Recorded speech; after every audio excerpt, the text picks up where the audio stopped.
Magandang araw kaibigan, tuloy po kayo sa Boss TV. At bago po tayo magpatuloy, pakilike po ng ating video at pakiclick na din po ng subscribe button at ganoon na din po ang bell icon para po sa parating pa nating mga upload.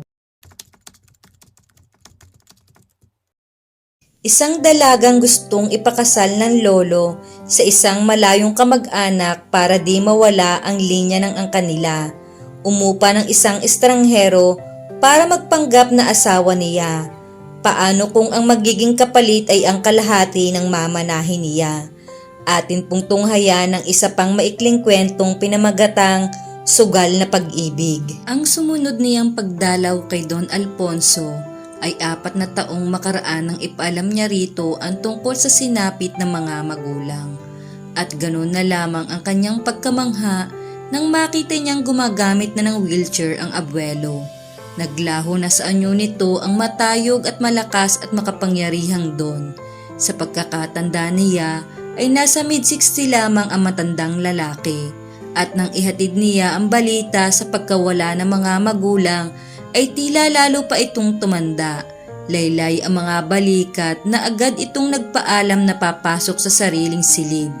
Tinawag ang nurse. Si Penny na ayon sa Don ay 6 na buwan nang naroroon magmula pa nang magkasakit ito.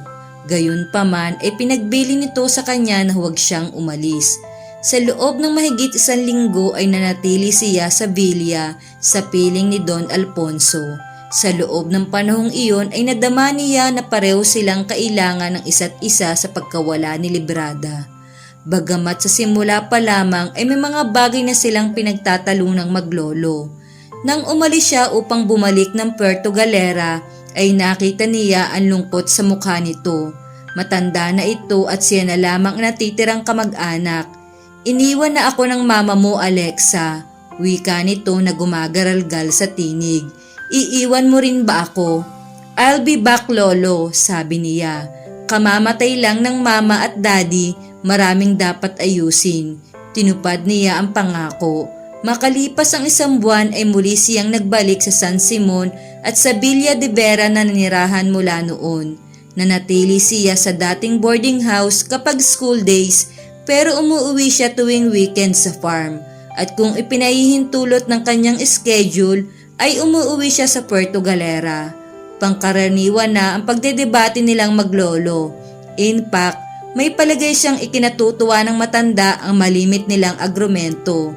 Kaya naman kapag nasa boarding house siya ay nananabik siya tuwing linggo sa pag-uwi sa farm. Hindi lang dahil sa ikini-excite niya ang friendly arguments nilang maglolo, but she also realized she loved the old man. Unti-unting nababawasan ang sakit sa pagkawala ng mga magulang. Subalit ng huling pagtatalo nila ang pinakamatindi. 2 linggo mula nang dumating siya galing sa ibang bansa kung saan nanatili siya ng 3 buwan. Iyon ang regalo sa kanya ng Don na magtapos siya ng kolehiyo. Bago ka nagtungo ng Amerika ay dumalaw ka sa islang iyon, Alexa. Wika nito na bahagyang tumaas ang tinig. Ano bang kailangan mong balik-balikan doon? Lolo, pag-aari ni Daddy ang lugar na iyon at kailangan ko namang dalawin at kamustahin si Tita Cory. Kung may nangyari sa kanya ay naipaalam na sana sa iyo, patuloy nito. Isa pa'y darating si Julie anumang araw mula ngayon. Gusto kong magkakilala kayo. Isang mahabang buntong hininga ang pinakawalan niya. Iyon mismo ang dahilan kung bakit gusto niyang umuwi ng Mindoro. Hindi ko gustong makilala ang taong gusto niyong ipakasal sa akin, lolo. My godness, hindi ko naman lang nakikita ang lalaking ito. She stamped her foot. This is why I have arranged for you to meet him. Si Julie ay isang de Vera, he said excitedly. He rolled her eyes, as if I didn't know. Hindi iyon ang unang pagkakataong binanggit ni Don Alfonso ang tungkol kay Julie mula nang dumating siya galing Amerika. Ayon kay Penny ay nag-advertise ang abuelo sa mga pahayagan para sa reunion ng mga nagtataglay ng apelidong de Vera at bukod tangi lamang ang Julie na ito ang nakipag-ugnayan sa lolo niya. Siguro nga ay wala ng ibang taong nagtataglay ng ganung apelido o kung mayroon man ay si Julie lamang ang nag-abalang tumugon. Nakipagkita ito sa lolo niya at mula nang dumating siya ay wala nang bukang bibig ang abuelo kundi ang Julie na ito at pinahihiwatig sa kanyang ito ang gusto nitong mapangasawa niya. Iilan na lamang natitirang De Vera apo at natutuwa akong si Julie ay putol niya sa sinasabi ng Don. Natuklasan ninyong hindi lang pala kayo ang huling lalaki sa inyong angkan. And this Julie is my cousin. Tumango-tango ito bilang pagsang-ayon. He could be your relative pero wala tayong lalabaging batas dahil kung kamag-anak man kayo ay napakalayo na. Maaari kayong pakasal. And why would you want me to marry a relative? Halos magkadikit na ang kilay niya. Tumingin sa malayo ang Don. Sandaling naging malalim ang mukha. Inaasahan kong magiging lalaki ang anak namin ng lola mo upang magpatuloy ang aking angkan. But as it was, babae iyon at ang mama mo. She disappointed me when she married your father. Bakit lolo? Unti-unti ang pag-ahon sa galit sa dibdib niya. Dahil ba mahirap lamang si daddy na ang pinagkukunan ng kinabubuhay ay ang kapirasong beach resort na iyon sa Puerto Galera? Isa lang iyan sa 3 dahilan, Alexa, sagot nito. Mapapatawad ko si Rolando sa pagiging mahirap niya, but I cannot forgive him for taking my daughter away from me and took her to that forgot-sacred island. At hindi ko man lang nakita ang aking anak sa nakalipas na 6 na taon hanggang sa kanyang kamatayan. Sunod-sunod na marahas na paghinga ang pinakawalan nito na sandaling kinabahan si Alexa. Doon pumasok si Penny na hindi niya akalaing nasa labas lamang pala ng isilid ng abuelo. Tama na ang pag-uusap na ito, Alexa, she said. Napapagalit mo ang lolo mo. Shut up, Penny. Baling dito ng Don Alfonso. Hayaan mong mag-usap kami ng aking apo. Iwan mo kami. Kung kinakitaan man niya ng pagkapahiya ang nurse, ay mahusay nitong naitago iyon. Dahil nang sulyapan niya ito ay nanatiling walang emosyon ang mukha. Gayunman, binigyan siya nito ng warning look bago tumalikod na para bang sinasabing kapag may nangyari sa lolo niya ay kasalanan niya. Hindi ninyo masisisi ang mga magulang ko sa hindi ninyo pagkikita ni mama sa nakalipas na mga taon. Dinadalaw namin kayo pero halos ipagtabuyan ninyo kami. Bumaba ang tinig niya, kinakabahang baka atakihin ang abuelo. At ano ang inaasahan mo sa aking pagkatapos ng ginawa ng mga magulang mo? He barked. They fell in love and it wasn't my father's fault that he had been poor. I have always wanted your mother to marry a De Vera. Subalit dahil hindi madaling maghanap ng isang lalaking kapareho ko ng apelyido, ay wala akong nagawa na magpakasal siya sa ama mo. I have couldn't forgiven your father for being a poor bastard and for taking my daughter away from me. Ganon naman pala, bakit kayo nagagalit sa kanila? Bakit kibuin dili ninyo si mama tuwing dinadalaw namin kayo? I was willing to forgive your father anything had he agreed to change his name to De Vera. Hindi agad siya nakapagsalita at tinitigan ng abuelo ng mahabang sandali. Then in a small voice said, dahil lang hindi gusto ninyo si daddy na palitan ang apelyido niya ay tiniis nyo kami. Hindi ko kayo tiniis, it was the other way around. Matigas ang ulo ni Rolando. Lolo is just a name, he said in disbelief. Ganun naman pala at pangalan lang iyon. Bakit tumanggi ang ama mo? He countered. He had the right to own his name. Kung pinahalaga ninyo ang pangalan ninyo ay ganun din si daddy. Diaz, it's a common American name, Alexa. He sneered. At ano ang malay natin kung iyon nga ang apelidong totoo ng Amerikanong ama ng daddy mo? Your father was a bastard, wasn't he? Produkto siya ng isang dayuhan sa islang iyon na hindi naman pinakasalan ng ina niya. Alexa bit her lower lip upang iwasang makapagsalita sa abuelo ng mga bagay na maaari niyang pagsisihan sa bandang huli. Wala itong karapatang laitin ang namayapang ama at ang mga magulang nito. But she held herself. Hindi niya kayang dalhin sa budi na siya ang magiging dahilan ng ikalawang atake sa puso ng matanda. Isa pa ay namangha siyang malaman na may iba pang dahilan ang malamig na pakikitungo ng abuelo sa tuwing dumadalaw sila rito. Hanggang sa dumating sa puntong ang daddy na niya mismo ang nagbawal sa mama niya na huwag magtungo rito. Hindi niya gustong masaktan ang mama niya. Sa tuwing matapos nilang dalawin si Don Alfonso ay labis na namimighati si Librada. Hindi ako makapaniwalang tinanggihan ng amo mo ang alok kong palitan ang pangalan niya ng De Vera. Patuloy ng Don. Hindi ako basta makapaniwalang hindi niya gustong pakawalan ang pangalan niya, gayong hindi naman niya kilala kung sino ang kanyang ama. Alexa took a deep calming breath. Then he gazed at her grandfather. He was old and partly crippled. Subalit ang obsesyon nitong kailangan may magpatuloy sa angkan nito ay siyang naging dahilang mawala rito ang anak. Ang galit niya ay nahalinhan ng awa. Hindi niya ito masisisi. Maraming tao siyang kilala na labis ang pagpapahalaga sa pangalan. Mostly the old managed people. Kung paano hindi rin niya masisisi ang ama na sa kabila ng hindi naman ito kilala ang pamilyang pinagmulan ng Amerikanong ama ay hindi rin dahilan gustong palitan ang pangalan. Amor proprio kung bakit tumanggi ang ama niya. At ikaw untag nito. Tulad ng mama mo, iiwan mo ako dahil lang gusto kitang ipakasal sa lalaki magpapatuloy ng aking angkan. Lolo, magbabakasyon lang ako sandali. Matanda na ako, Alexa, lumambot ang tinig nito. Ilang panahon na lang ang nalalabi sa akin. Hindi naman siguro masamang tiyakin ko na may apo akong magpapatuloy sa aking pangalan at ikaw na lang ang pag-asa ko. Lolo, kung mag-aasawa ako, iyon ay lalaking gusto ko at hindi yung pinili ninyo para sa akin. At mangyaring muli ang pagkakamaling ginawa ng iyong ina sa pag-aasawa. Ha? Hindi ko hahayaang maulit iyon sa iyo, apo. Pakakasalan mo ang lalaking gusto ko dahil iyon ang pinakamabuti. Lolo, my mother never made a mistake in marrying my father, sabi niya. Sa isip lang ninyo iyon dahil hindi nasunod ang gusto nyo. At ang Julie na ito ay hindi naman nyo kilala maliban sa De Vera ang apelido niya. Kaya ko siya inimbitahang manatili rito ng 1 buwan upang magkakilala kayo ng husto. Ano ang dahilan at napapayag ninyo siya sa gusto ninyo? He asked coldly.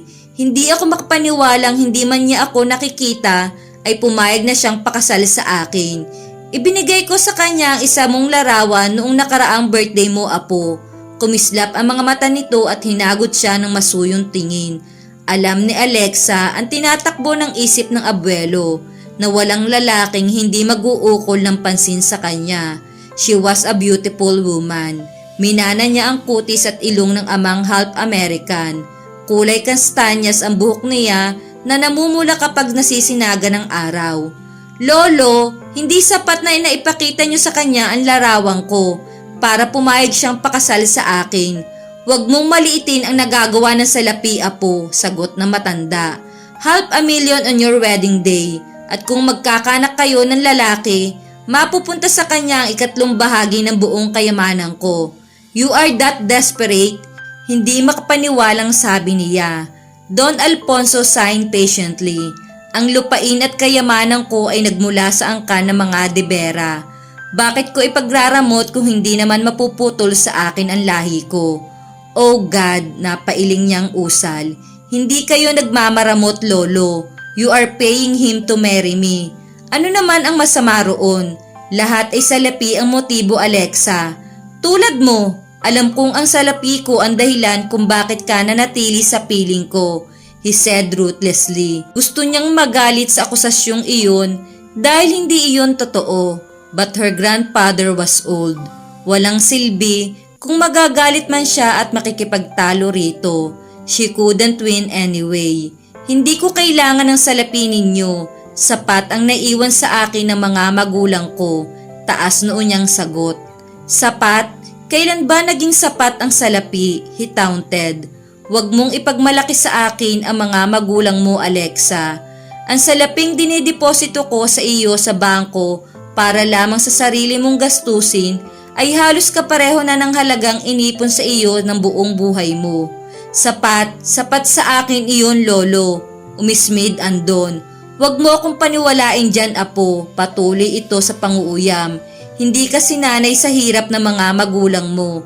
At sa loob ng 3 taong mahigit, 2 kotse ang pag-aari mo, parehong modelo. Ang ibang bansa'y nagiging bakasyonan mo.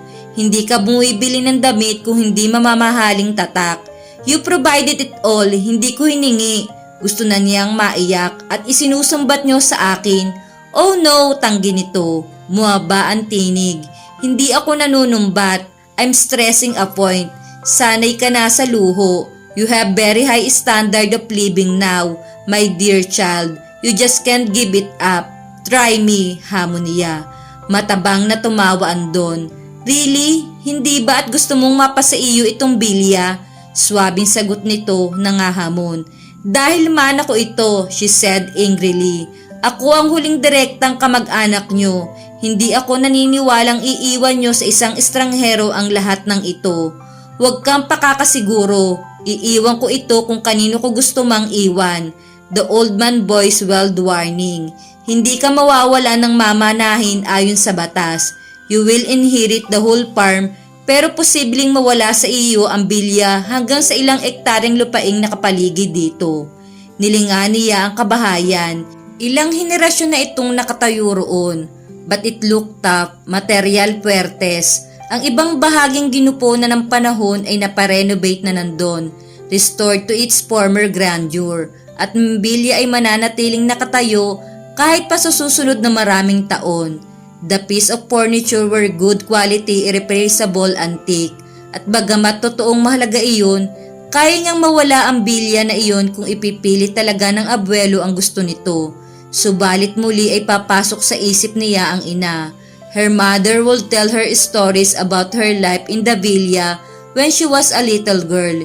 Ikinukwento nito ang palaisdaan at prutasan na siyang negosyo ng Don Alfonso. Ikaw ang magmamana ng Villa de Vera, Alexa.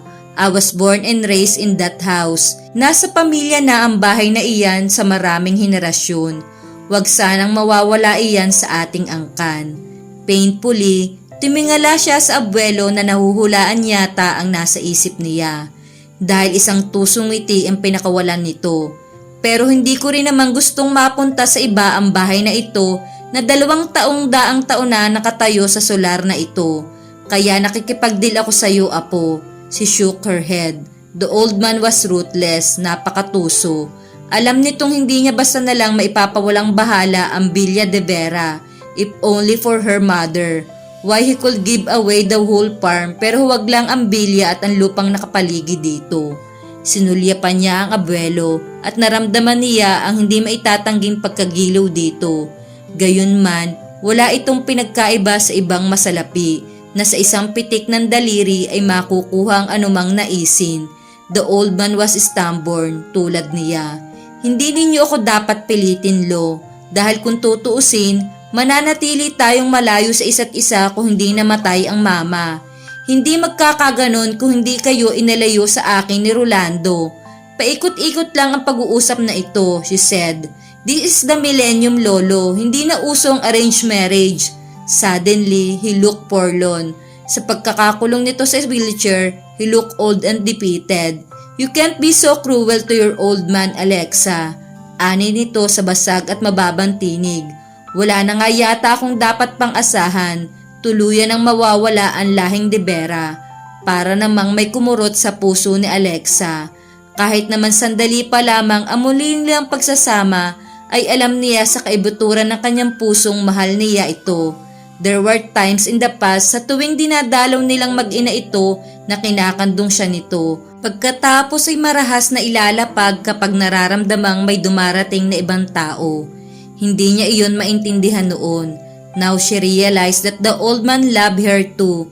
Kahit noon, he was just stubborn and too proud to acknowledge his mistake. Lolo, he said softly, squatted in the front of wheelchair. Ginagap ang kulubot nitong kamay. Huwag mong ipilit sa akin ang kamag-anak ninyong iyon.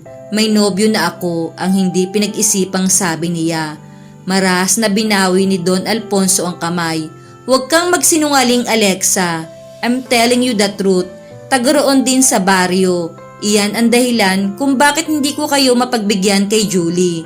Nag-uunahan ang salita sa bibig niya. Umismit ang matandang lalaki.